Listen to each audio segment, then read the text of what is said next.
Maybe I'm just a Barney shirt. Okay, ready? Yep. All right, ladies and gentlemen, boys and girls, children of every age and size, we are back here. Week 4 of the Greater Ozarks Open, podcast 2. Sorry about the delay. We had some technical difficulties. AKA I got swamped and it's my fault. However, my name is Kendall Martin. I am the center manager here at Sunshine Lanes, which is the team house for the Greater Ozarks Open. And right over here, this lovely, good-looking fella right here, sort of, kind of, Good looking? Garrett. He is our social media and my right-hand man when it comes to this. He keeps the conversation going because sometimes I like to babble on and on. However, with that being said, we're going to rock and roll into week numero 4, video 2 of the Greater Ozarks Bowling YouTube channel. But yeah, I like to say we had some good bowling, but we didn't because they're brutally hard this year. Not going to lie. Okay, brutal, a little rough on that word, but they're tough. They are challenging. I personally like that. I think it gives everyone that comes out a more fair shot. What I don't like to see when I go into the tournament and I see 3,800's already been shot, and I'm like, well, I'm bowling for second place. You know? I like to see them cry. Tears in their eyes, and just all hope and humanity is just gone. You know, when the struggle's harder, the victory is sweeter. This is true. In all actuality, they are challenging, but they are very fair. They are not impossible. Do not get that. Don't think that at all. Do you have any advice for someone? Yeah, it's not a house shot, right? So house shots typically right of like 7 friction, and then it holds in the middle. So you throw the ball to the right, it hooks, you tug it, it holds. Not here. Throw it to the right. I saw 2 off the right a couple times. Yes. Yep. Take out the 6-9, right? 3 out the right, wash out, stuff like that. In the gutter. So going up the lane more, right? Yep. To get the ball going on a line. You don't go away from the pocket as much. But yeah, I mean, I've seen people strike from everywhere. I've seen them going up the lane, up 5, up 10, 15. I've seen people bend it a little bit. So they say like 25, 30, throw it out to like 12, right? Make like 12 or 11 your imaginary bumper here at the team event house, and it's it's there. So you leak away right, it's gonna be tough. So. Yep. But with that, we're gonna go into some results that we got. Been some moving and shaking in the last few weeks. However, there's still one guy I see at the top of the leaderboard since week 1. So kind of exciting. But we're gonna roll right in with all events right to get us started. First place right now is Tyler Satra. You may know him as 3 Bill Man on 1 and 2 here at team event. He bowled fantastic. He is leading with 22.64. And all the way down in 10th place is a buddy of mine named Jared Wolf. He is rounding out that top 10 when it comes to all events. So 22.64, not too shabby of some scores. If I had it right here, we would be good. And I can tell you, 10th place.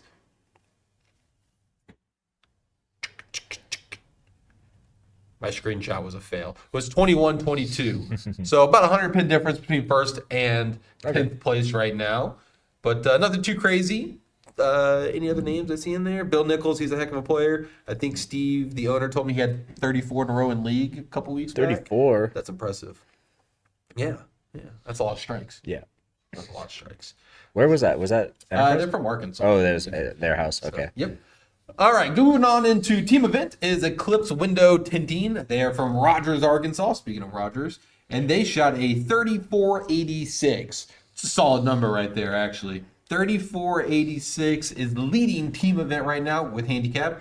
And in 10th place is NQ number 4, also from Rogers, Arkansas. Interesting. Yeah. They're just peppering it off with 32.82, so they are about 200 off the pace there. It's a little difference there, but 34.86, that's actually a decent little number there. Yep. Got a little bit of handicap, it looks like. Nothing too crazy, though.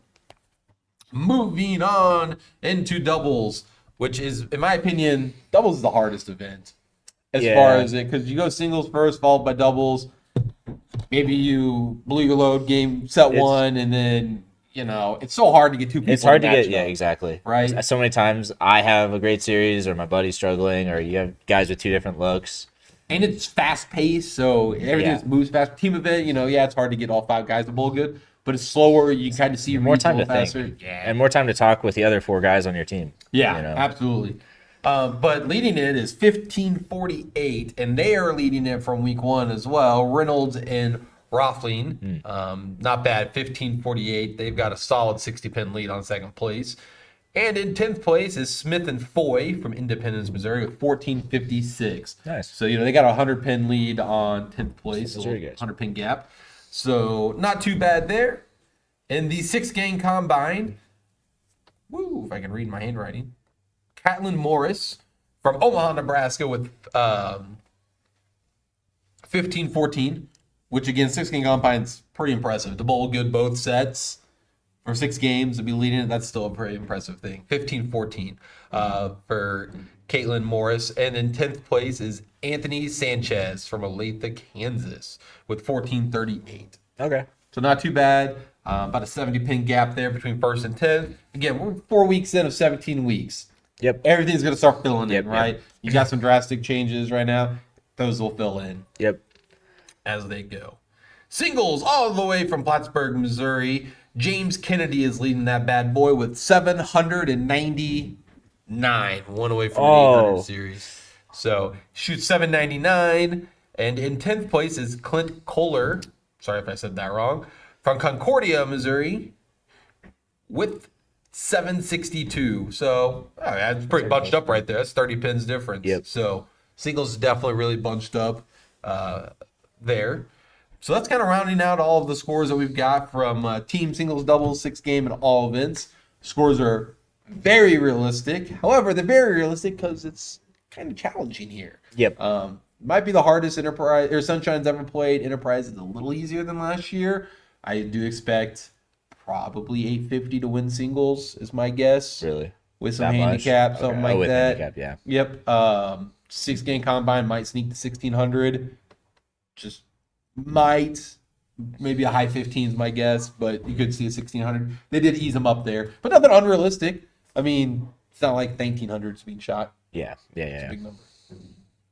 Yep. So, anyways, so that's the score update that we got for you guys. After week 4, the second one, we'll be back next week, week 5, more scores. The squads start to really jump up in size. Yeah. So we're going to be running something like 120 teams through here each weekend from here on out, give or take a couple outlier weekends. Yep.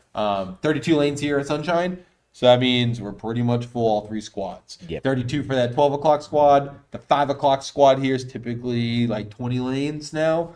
And then it's 32 and roughly 32. So busy weekends ahead of us. Up. Yep. In local news, though, in the PBA world, yes, we still got a local superstar tearing it up out in Reno. Yeah. Right? Who's out there? Bug. David Kroll. Guy's pretty good. It's pretty good. You know, they jinxed him. What'd they do? They put that he was one of 2 people to make the top 16 on Viper, Chameleon, and Cheetah. Oh. And Shark came along and he didn't quite make it in Shark. Oh. They blacked. They cursed him. However, 2 top 8s. 2 top 8s, and he's still alive in the World Series of Bowling in 5th place right now. He's fantastic. I mean, he's amazing. He's a great bowler, nice guy. From Missouri, from Springfield. Yep. What's not to like? He got I need to see him on TV. He took Belmo to 5 games. They went 2-2. Really? Averaged 253 against Belmo yesterday on the Chameleon, and Monday on the Viper. And I mean, he was the highest. I mean, he averaged 253. I mean, he got knocked out. Crazy. So. And last year he had to beat EJ Tackett to make the show, one of the shows. Yeah, he didn't quite do it. He's doing it against the best guys there are. So. Yeah, he got a little squeezy in his thumb when he threw it against Belmo in that 10th frame. Yeah, he squeezed a little bit. I'm just kidding. He's two-handed. Do that. So, if you guys turn around, look off camera, my lovely sister, who you talked to on the phone, her name's Keegan, is dropping off some French fries from Culver's for me. Heck yeah. Scrumptious. So, anyways, and she got my new shirts. I'm gonna look fly for next episode for you guys. All you people out there thinking I don't look good, gonna look awesome. So, anywho, we're gonna keep moving along. Boog, we wish you the best of luck. I know you're gonna make that World Series of Bowling Finals. You're both top 5, and you might as well just win it because what else would you do? Just win it. You know? Just win it. Yeah. It's only EJ and Tim Boyd that's been crushing it that you got to beat. So Beat them before. So yeah. The last thing we're gonna talk about is just some places here when you come to visit that we both enjoy eating and going to. So whenever you're done eating the amazing bowling alley food that we have at both locations, you can go get some subpar, not really, amazing food outside of the bowling alley. I got a couple places that are just that I always eat. I know when my whole team comes in, we all go to a place called Team Taco. It's probably about 8 minutes from Sunshine Lanes. They have fantastic tacos. Let me tell you, man, they've got different tacos of every size. They got pork, beef, steak, everything. Oh man, it's so good. So good. Yeah. And there's a local brewery right across the street. So you grab your tacos, you wander across the street, drink responsibly, have a brew, you're good to go. Yep. So good. I'll have to try that. It is really good. And then the other can't miss place is Nakado's Japanese Steakhouse. That place is in Fuego. It is so good. It's the best place in town. Jeremy and his entire staff are fantastic there. They do the hibachi, like cook in front of you. Build an onion volcano. Yep. They have a sushi bar too. Sushi bar. They fly their stuff in weekly there. Oh, so good. Oh, yeah. I might go there tonight. It's really good. You got any places that you like? I keep it really simple. I like the Roost, which is down the street. Oh yeah, it's simple. Yeah. It's good. It's good. It's a good sports local bar. Sports bar. And Tacos El Champo, literally next door. Yeah. Okay. That's where I get my tacos. So basically, what he's saying is, if you had a blast bowling here, may or may not had a drink or dine, and you don't want to go anywhere too far, you take a right out of the parking lot. You go to Tacos El Champo, which is literally right down the street, like. Yep. 2-minute walk. I don't even know it's a 2-minute. They're our next door neighbor. 1 minute walk. They share. Right? They're one parking lot. Yeah, you just have to hop over the. Or you can be brave and go to the left and cross one street and be at the Roost. Yep. So I feel like you have experience in this. Yep. Semi-regular occurrence. Just some places that we like to eat around town. Another great place is Springfield Brew Co. They have some amazing food. It's a little bit different food. Yeah. They kind of gourmet it up, but it's so good. They do it in a good way. Like steak on mac and cheese or something like that. Yep. And they have their own brewery there too. They only sell their own brew.